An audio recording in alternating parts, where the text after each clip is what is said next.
Welcome to the Voice of Retail. I'm Michael LeBlanc, your host.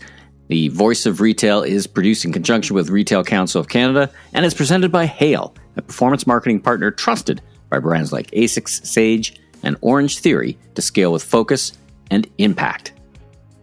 Michael, welcome to the Voice of Retail podcast, my friend. How are you? Thanks so much, Michael. Great to be here. Thanks for having me. I'm doing well.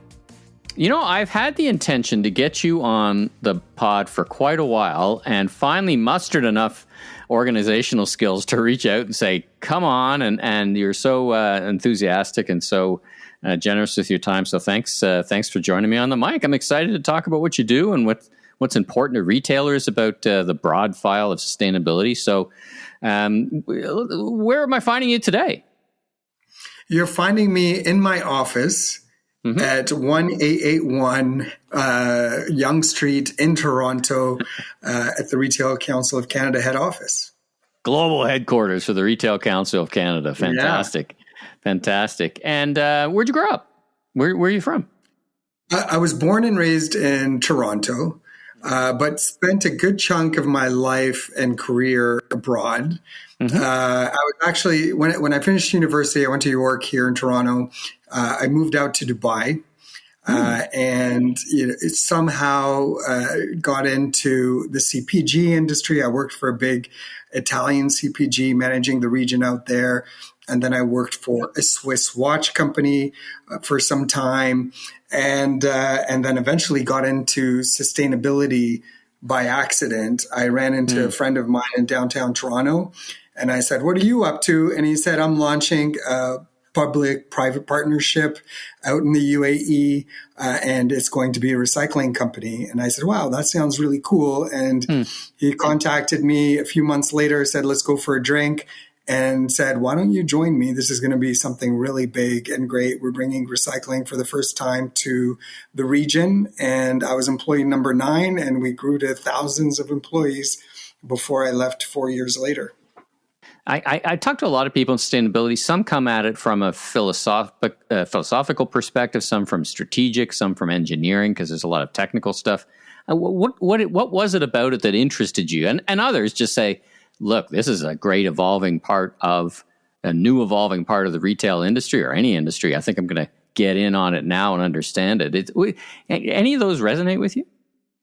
So at that time, what resonated with me, actually, I was in the luxury watch industry. It was 2009. Things were about to crash and this recycling opportunity came up, and there's always going to be waste.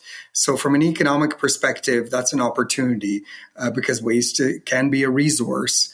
And I just said to myself, with the right market drivers, the right regulations, this could be something really big.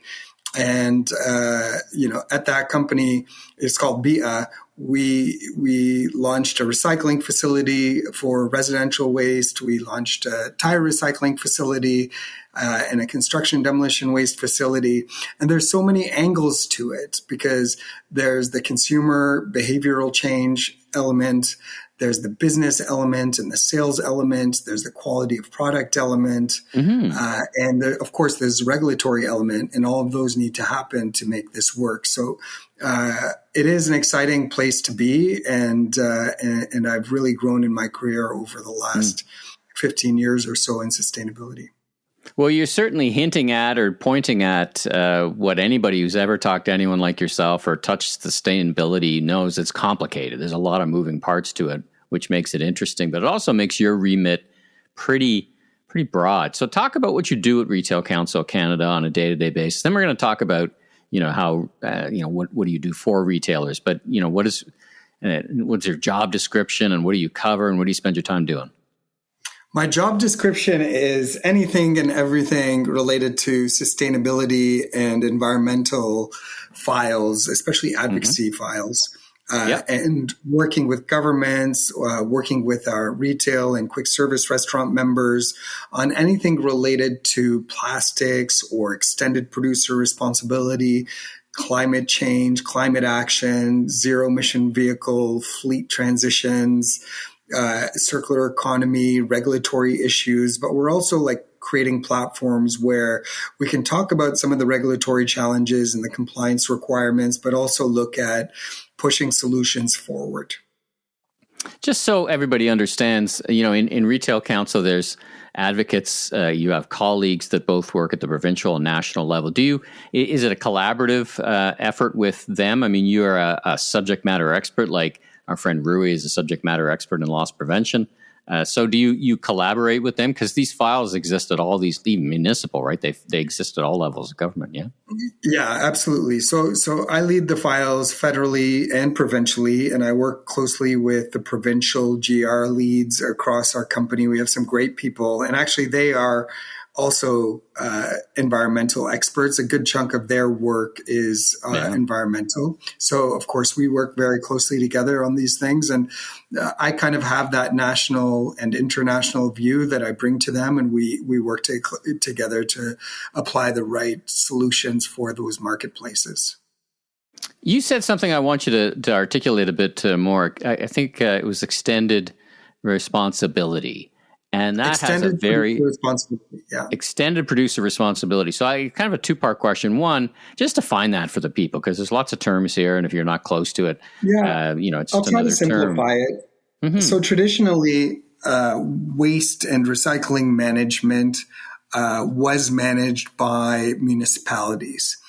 And this extended producer responsibility model has evolved over the last 15 years, really started in Europe and then has started to spread across North America.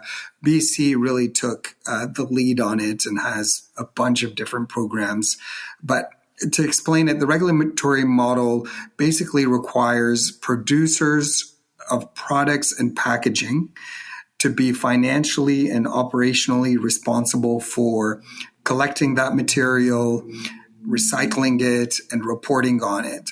And so just to put things into perspective, everything that you see in the Blue Box program in Toronto now is financially covered by producers. And we actually have a company that we've set up that is managing that system on our behalf. So no longer managed by municipalities, no longer funded by government. It's the producers who are required to manage that material, recycle that material, hit regulatory requirements and targets. So it's quite a big thing.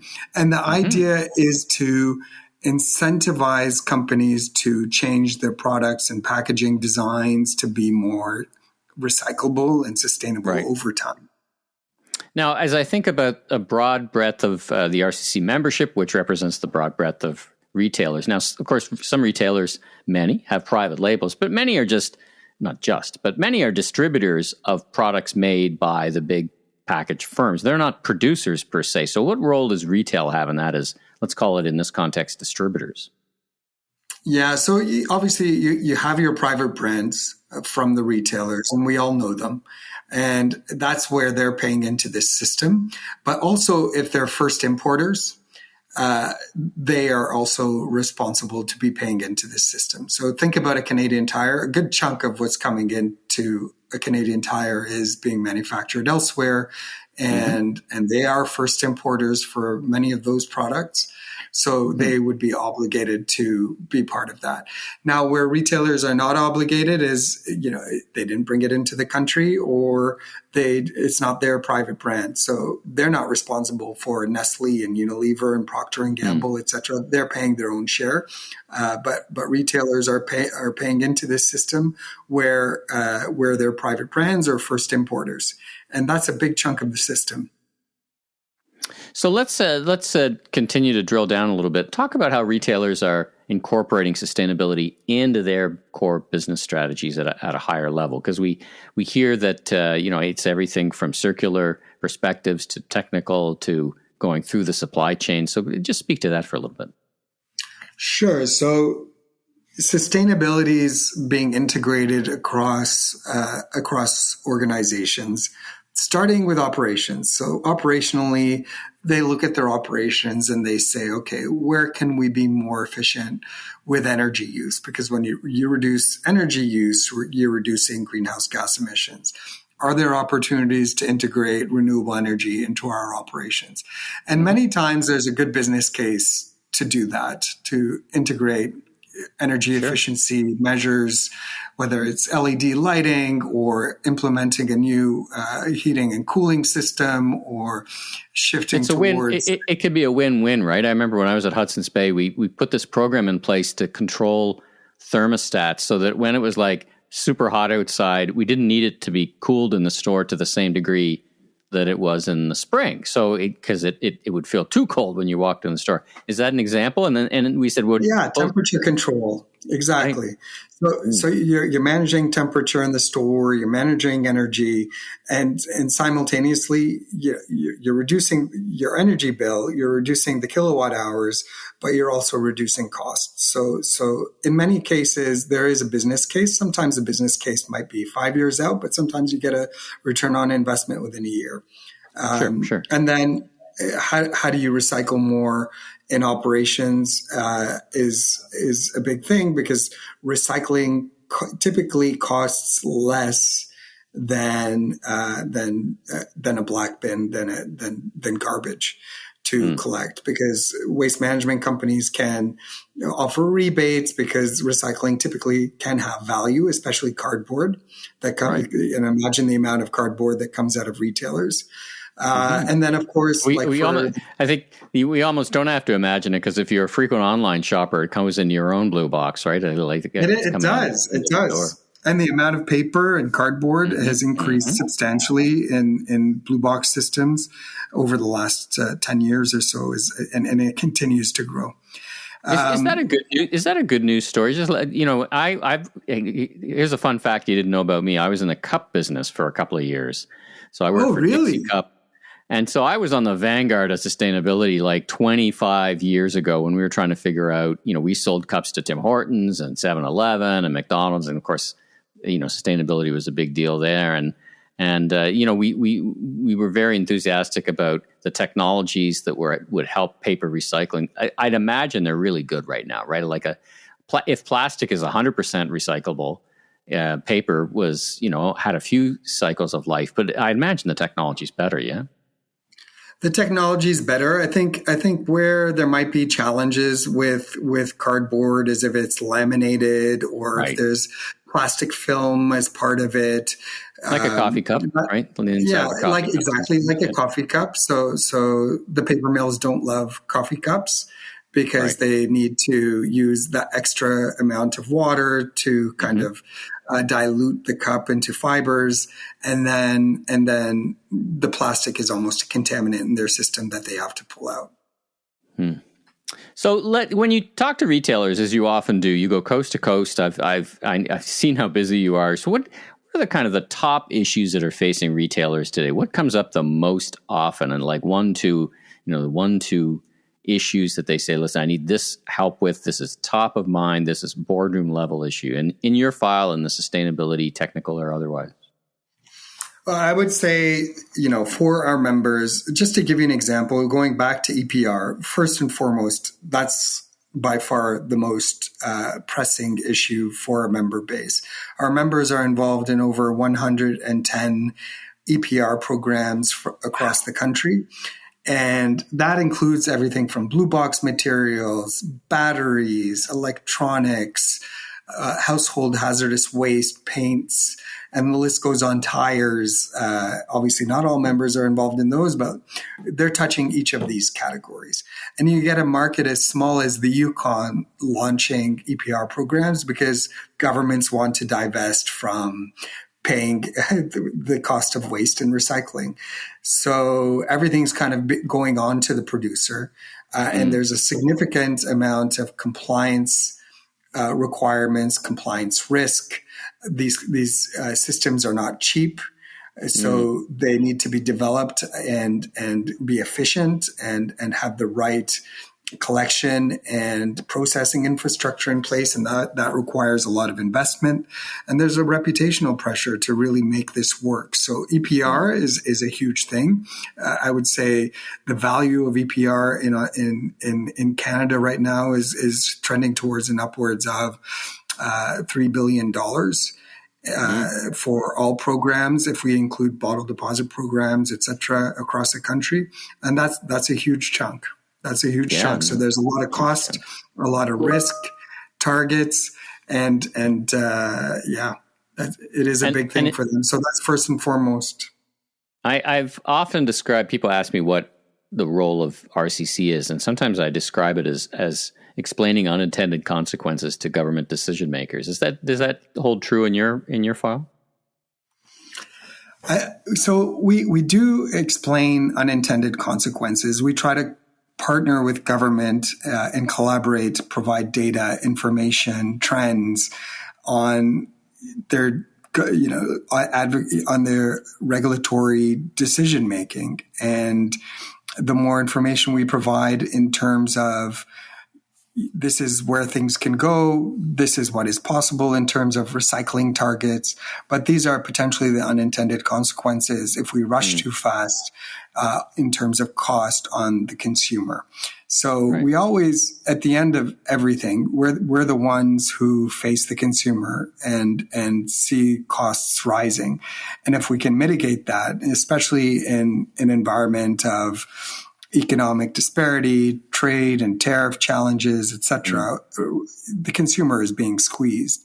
So if we can ensure that whatever environmental initiatives and regulations we're putting forward are efficient, then that's in the best interest of everybody.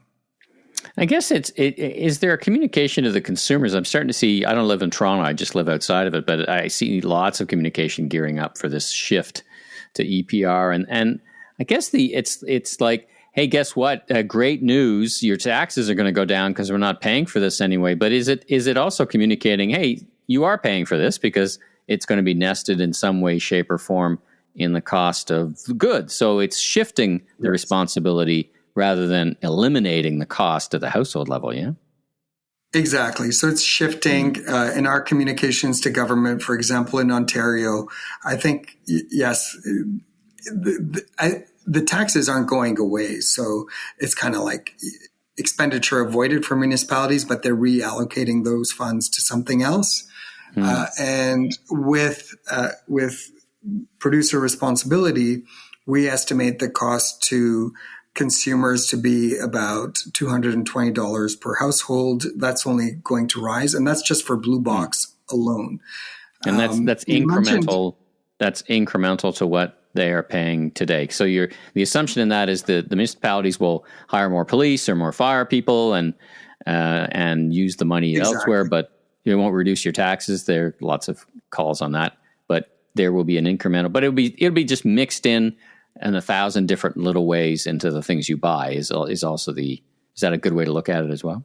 Yeah, that's a good way to look at it. The other thing that you mentioned that I thought was interesting is communications to residents. One of the biggest challenges that we have in Ontario is that people just don't recycle correctly. There's up to 30% contamination in recycled materials. So if we empty out blue bins, 30% of that is garbage and shouldn't be there. And there's a huge cost to managing that. So what we're going to do as an industry with Circular Materials, who's basically the lead administrative organization managing this for producers, is really increase the level of education so that people are aware of what is recyclable, what's not recyclable.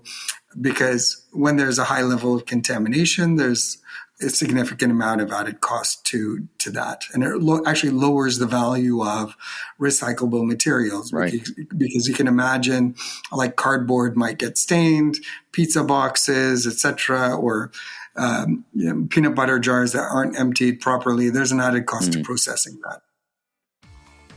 We'll be right back after these messages. The Voice of Retail is brought to you by Hale, the partner behind some of the fastest growing DTC and retail brands in North America. Hale is recognized for senior teams who cut out the noise and keep their focus on what matters most: growth. Their approach is based on outcomes, not hours. They are selective with who they partner with, bringing speed, accountability, and a clear strategy to every engagement. Paid media, content, performance, all of it connects directly to real results. That's why brands like A6 Sage And Orange Theory. Choose Hail to help them scale. Learn more at wearehail.com.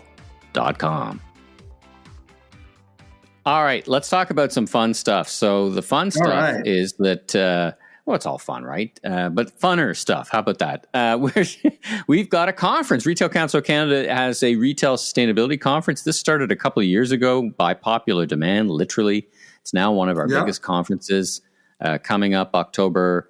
Now, it's a 2-day format this year, right? October 29 and 30th. So walk us through the format, because it's a little different this year. And then we can talk about who's going to be on stage and why you should go and what you're going to be talking about. Yeah, so we're building on our success over the last 2 years. This has really established RCC as a convener for retailers, supply chain partners, governments to talk about some of these challenges. And what's different this year is we really wanted to push the needle on solutions-oriented dialogue. And that's why we've said, hey, let's do a couple of workshops. The first is on zero-emission vehicles. And it came out of a conversation that I had with Selwyn Kritidyan, who is the CEO of IKEA Canada. And he said, we're well behind our global targets in Canada on pushing zero-emission vehicles and for that last mile delivery.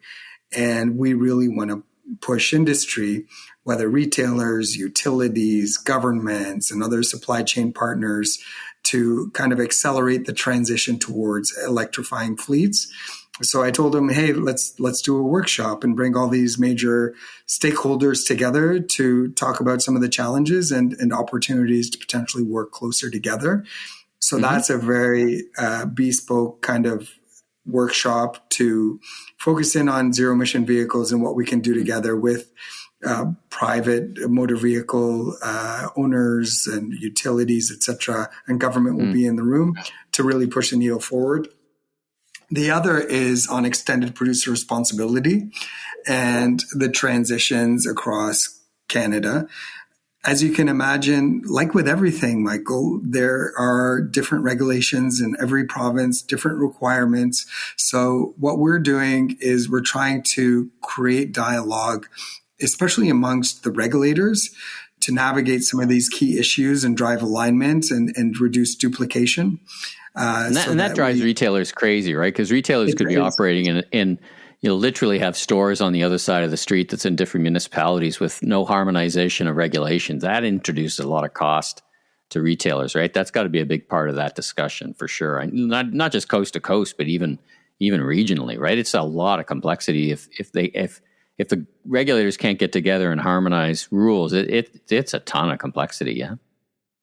And that's what we're doing. We're bringing in the big regulators from Alberta, from Ontario, from New Brunswick, where these programs are off and running. And our objective is to kind of streamline the requirements, simplify compliance and reporting, verification requirements, where there's opportunities for them to share data and information between each other, to really create something that is lower cost and more efficient towards our environmental objectives. So that was kind of the second workshop that we are working on. And then we have the main conference. So on the 29th, it is the two workshops. Yep. And on the 30th, it's our big conference.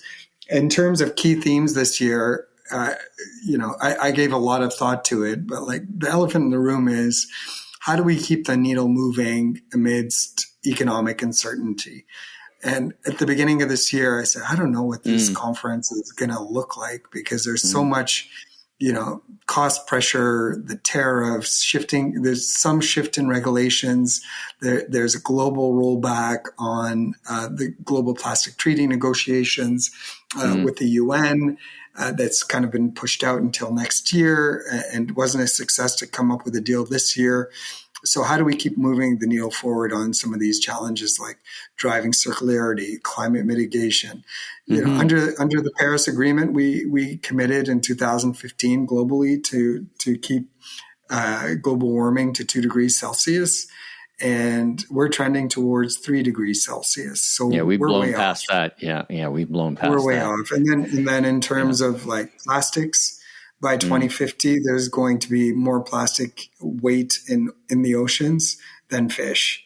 And apparently in our brains as well, right? I mean, the implications are somewhat actually horrifying, but they'll be upbeat. Like, what can retailers do, and what we can think about, and what the best practices are, right? That's kind of the orientation of the day. Yeah. It is, and it is in our brains, and it is everywhere, and that's just something that we all need to deal with. There are obviously positives to plastics. It's light, it's cheap, it's durable, etc. But like, food how do safety? we Just even thinking about food safety, right? Like, coming from the single serve industry, I was like, you can pair the alternative, and so far it's been a net positive, but it's not without its challenges, as you're describing. Who's on the stage? So you got some pretty impressive keynotes you've had historically. You and Michelle and the team, Michelle from Retail Council, have done an amazing job of getting some pretty impressive people on the stage. Who's on the stage this year? Yeah. I mean, we've had Galen Weston, as you know, in the past. We've had Fisk Johnson from SC Johnson. This year, we're really excited. I think we have 2 of the top world leaders in sustainability that are going to be on the stage. The first is Sherry Flees, and she's Senior Vice President in Global Sustainability and Compliance at Costco. And she's going to be speaking about embedding sustainability into the company's global business model, from supply chain transparency and responsible sourcing to energy efficiency, circularity, climate risk management, and how they're working with other supply chain partners to really push the needle.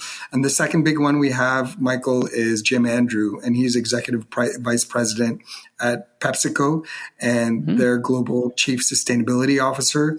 And he's going to be talking about their PEP Plus strategy to drive system level change, which focuses on decarbonization of operations and value chains and building resilience across global supply chains to accelerate circularity in packaging and reuse solutions and climate goals. So really, really cool lineup. So those are our 2 headers. And there's a bunch of other amazing panels that we have lined up, including a supply chain panel with McDonald's, an amazing reuse pilot that Loblaw and Walmart are leading. We'll have Unilever, Loblaw, Walmart Unilever, P&G, and Loblaw on the stage with the Consumer Goods Forum to talk about their reuse pilot, which is going to be coming up in the 3rd quarter of next year. And that's a big one to take back and refill containers at distribution centers. So we're looking at solutions to shift away from single-use items and single-use packaging. And there's a lot happening out there, and we want to showcase that and spread the word. So a lot of this, the names that we often talk about, and the larger retailers have got resources to hire people specifically to address these things. But what we'd call the mid-size or the great thousands of independent retailers, they don't really have resources to hire, but still need to pay attention to this in one way, shape, or another. What's your advice to them and what they should be thinking about and for the indie retailers, the mid-size, and what should they prioritize in their busy days? If you're a Canadian retailer and you're like a mid-size, sustainability is not a side project. And I think when I started in sustainability, eventually I went to EY back in 2012, and sustainability back then was kind of led by the marketing department and how do we talk about what we're doing and share some data, et cetera. And now it's much more about integrating into business decisions, strategy, operations, investment. But I would start with, what are you doing with your supply chain? How can you screen better in your procurement practices to drive more sustainable packaging, more responsible sourcing? It's not an optional add-on anymore. So how do you put in the screening practices within procurement to push the needles? I would start with supply chain. Okay. Because that's where all the risk is with sustainability. So yeah. And kind of the risk and reward exists for some inside, but and even controlling temperature and things like that is kind of in their hands as well, right? All right. Well, listen, you are a font of knowledge, I know, because you and I have had a few chats and discussions. How do people get in touch with you? Maybe the members can ask you, or retailers can ask you a few questions. By the way, if you're not a retailer member of Retail Council of Canada, you should be, if nothing else, to get access to you, because you're a fabulous resource. But how do people get in touch with you, Michael? Yeah, anytime. It's not just me. We have an amazing GR team across the country. We have two other amazing sustainability leaders on my team, Harrison and Emma. But happy to answer any questions, and they would be happy to answer any questions. You can reach me at mzabaneh, MZABANEH, at retailcouncil.org. Fantastic. Are you a LinkedIn kind of person? Is that another place to I am a LinkedIn person. You can find me at LinkedIn too. Michael Zabaneh. All right. Fantastic. All right. So Retail Sustainability Conference, October 29th for the workshops, October 30th for the full day in Toronto. Lots of information you can find easily on retailcouncil.org or Google it. Use our friend Google and you'll be able to find it. Michael, thanks for making time in your busy day to speak with me on the Voice of Retail. It's really a real treat to dive into sustainability. It's probably not our last conversation, nor should it be. And congratulations on what you've accomplished at RCC, and thanks for everything you do. Thanks for everything you do, Michael. Thanks for making this happen finally. Thanks for tuning into this episode of the Voice of Retail. If you haven't already, follow on your favorite podcast platform so new episodes will land automatically each week.